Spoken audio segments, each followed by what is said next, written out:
Hello YouTube, I will be reading Daffie. Sit back, relax, and enjoy my voice. Hello, my name is David, and I'm going to tell you what happened to Daffie, or Daphne. She was a friend of my dad, and I saw her very often. I'm 26 now, but I'm going to tell you what I know. I first met Daphne when I was 8. Back then, she was looking pretty good, or at least normal.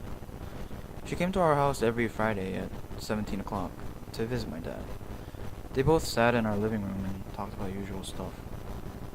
I noticed how her mood changed with the weeks or the months she was visiting us. The first week, she was always happy and talked like a normal person. But the further the month progressed, the more she got sad and angry. She argued with my dad about stupidest things. One day, it was the third week of the month, she told my dad she wanted to get a beauty surgery. My dad told her that she doesn't need one, but Daphne didn't care about my dad's opinion. After that day, she didn't show up for many weeks, and my dad began to worry. I didn't really care, because I never really liked her. Every time she visited, we sat together in the living room. She looked at me, smiled, but something like hate in her eyes. Anyways, my dad went to our house to see Daphne. When he came back, he said Daphne was dead.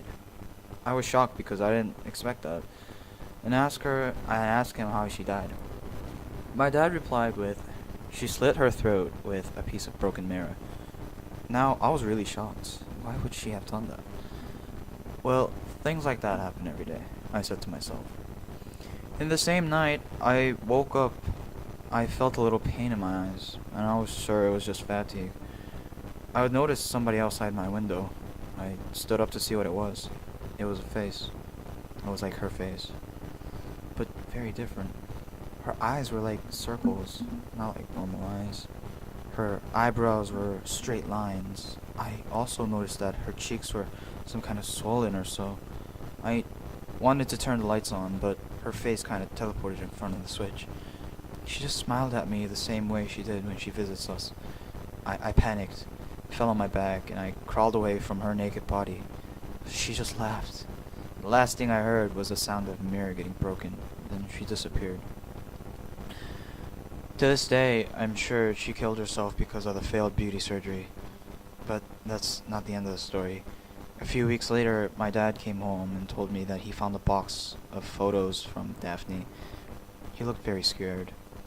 I opened the box and looked at the photos. She looked exactly the same, like the face in my window.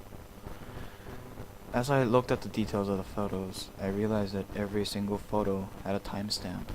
The scary thing was, photos were according to the data taken after Daphne's death. Since I saw the photos, her face flashes before my eyes every time I close them. I can't say without taking pills. She has destroyed my life. I know you probably expected a way creepier story, but that's how it happened, believe it or not. I am aware of Daphne's Facebook account, but that's just a fake one. She's dead forever, but she still lives in the head of her victims. I hope you enjoyed this dramatic reading, or whatever you call it. But this was my first one, so don't hate too much. Thank you.